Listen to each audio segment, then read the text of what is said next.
This video is brought to you by Arma, who provides top quality supplements to athletes of all kinds. Riders like Nick Way, Chad Reed, Jeremy McGrath use them for pre, during, and post-activity applications. Be sure to head to armasport.com and use the code RACERX. That's RACERX, no spaces, for 20% off your first order.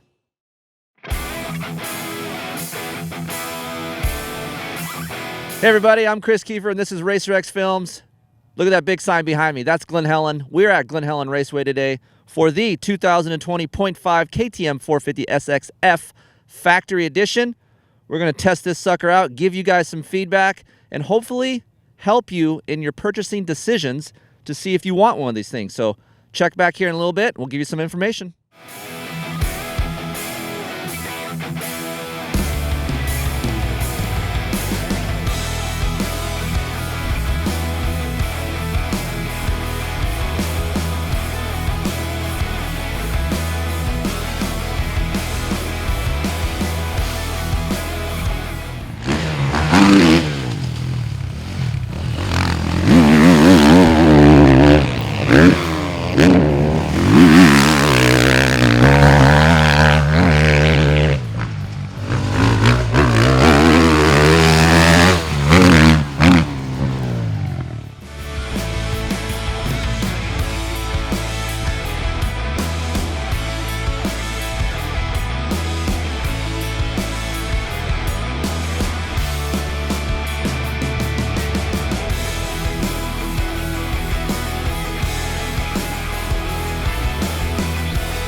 All right, guys, we are back.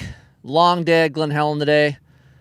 I will preface this video by saying KTM did prep the track really deep. It was dissed really deep, and it was smooth in the morning, so we didn't get that Glen Helen 430 type of rough today. But we did get some bumps.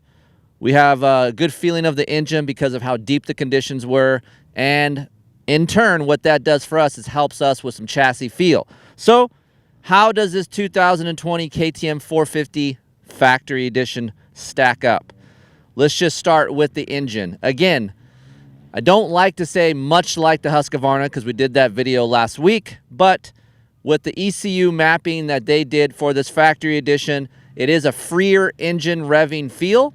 I have more excitement down low, and actually, with the map switch, Map 1 and Map 2 are very different. Map 1 has that normal KTM linear long feeling power, and then Map 2 has more excitement, like very noticeable right away. As soon as I accelerated down the start straight, I was like, wow, it's a little bit different. So for you guys out there that are used to these KTMs, you kind of know that Map 1 and Map 2 is not that drastic.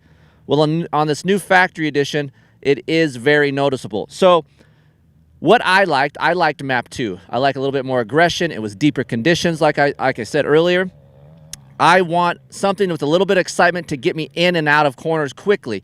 In Map 2, I can roll my corners with still a lot of connectivity, much like KTM is known for. A lot of connectivity to the rear wheel, getting into the corner and out of the corner. I now have more pulling power. And of course, I always got to retrain my brain when I ride a KTM. I'm used to getting into third gear. I always call third gear a magic gear, if you listen to my podcast. This sucker loves second gear, and it's long, so I have to really focus in and drive in and downshift versus AKA a Kawasaki or a Yamaha, where you can run third gear in a corner.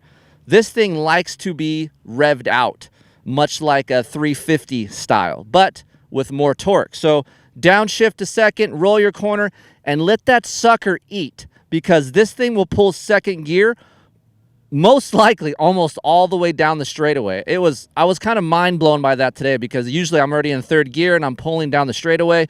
Well, now I'm in second gear and this thing goes forever. So I like that aspect. Getting into third gear, it's still a little lazy feeling, but better than previous years. So you just got to know second gear is a very usable gear in this transmission and engine character. So shifting to third gear is an option, but don't be scared to use second gear. All right, moving on to the suspension side of things. Something I wanted to show you guys here. This is obviously the knuckle and the linkage to this bike. What KTM did for the factory edition, now they're using SKF seals in this linkage. I thought it was cool because you just think, it's seals, whatever. But they're very low friction. So this is, you can see, right? Look at that. And then look at this. This thing has a lot of drag to it. It feels like a load, like it's a really heavy load. Now you have this piece over here on the new SKF seal, very free, very loose. So what does that do on the track? I've been riding a KTM a little bit before I got here. I can feel the shock follow the ground, aka the wheel follow the ground more with this new seal. Less harshness on those square edge bumps. There was some today, not a lot, some to give you guys some feedback, but just a freer shock feeling. And what that did for me, it almost made me want to crank in the compression up a little bit stiffer to kind of compensate for that freer feel. So I like to have more real traction, it getting over those square edge a little bit better, and that's all in the seal. For you guys that have KTMs out there, say, well, I want that for my older KTM. You can get that. So there is a part number. You can get those seals. You can install them in your old linkage, and you will get that same feeling. So I thought that was something worth noting, because when I picked them up and felt it, I couldn't believe how much less friction there was actually in these things. So moving on to the fork, WP went to work and did a lot of things to this fork to make it more comfortable. I talked to a lot of suspension companies, and they say, hey man, with this new mid valve and what they're doing inside of this fork, there's a lot more possibilities to make it even better for a faster or a heavier guy, which is nice. The things I noticed about this fork, initially, I always talk about crust, that little crust on top of the initial part of the stroke. That's much better, much more comfortable, a lighter feeling. It blows through a little bit for me. Starting at 10.9 bar, I went up to 11.2 bar because obviously Glen Helen has steeper hills. I'm front end heavy on the bike on decel, and I want a little bit more hold up. So going to 11.2 gave me a flatter feeling motorcycle, less pitching, but retained comfort. That's important. In the past, AER wasn't that comfortable when I went up in air. Yeah, I got less pitching, but now I'm working with a harsher feel, which I don't like. I want comfort. I want to feel the ground. So WP did an excellent job trying to get us spring fork guys more comfortable with their air fork. So also worth mentioning to me is how light this bike feels. I mentioned this last week.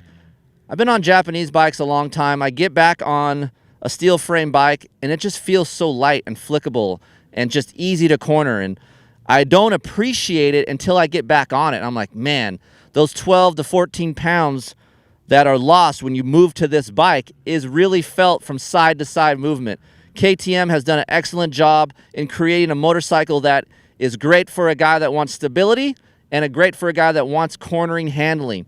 This thing does a blend of both. I spent a lot of times on KTMs, and one thing I do appreciate is how comfortable the bike can be when the track goes to crap. Glen Helen is known for that, guys. 430 out here, square edge, nasty, not good. This bike never does anything out of the ordinary. I hit a line the same time 5 times, it does the same thing 5 times. That's what I expect from a motorcycle. That's what I expect in a motorcycle to make me ride harder. So I appreciate that fact. These clamps are way better than the stock production neck and clamp. I like to call them KTM hard parts clamps, but you'll see the factory guys, they're riding with these clamps, which is cool. So you actually can get these clamps for your production version or your standard version. But with the factory edition, they come standard. And also, the clamping surface is a little bit different, and it doesn't oval out your fork when you torque these things down. The way they pinch, they leave your fork free, they move better, and also, to me, you can run a higher pressure in your fork because this clamp is less rigid. Little blingy things, of course, I like an orange frame. This bike is beautiful. If you guys saw the pictures over on RacerX online, it's a beautiful bike. I love an orange frame. KTM should keep this bike orange. Orange rear fender. It even has orange nipples. Orange nipples. You love orange nipples. I do. Orange is my favorite color. So Black rims, orange nipples, black spokes. This thing's a sexy looking bike. It even has the Red Bull symbol. Remember back in the day when you couldn't even get a Red Bull hat? Now it's on the shroud. You can get it. So the seat, it's tough to say. Sella della Valle. I don't even know how to say it. I wish someone would actually email me and tell me how to say it, pronouncing right. I don't think I'm saying it right, but nonetheless, it's a grippy damn seat cover, and it eats my bleep up a lot. So for you guys out there that want grip, I use a word called gription. This is what this does. It grips, it holds you in place, but man, it'll eat your butt up. So for you guys out there, don't manscape, leave it, because this thing will just shred it up. So I purposely left everything alone, rode this today, and I was okay. But just note that this little spiky seat cover will tear you up a little bit. A little tidbit here for you guys as well. Just know that if you guys get this bike, it comes with a gray throttle cam.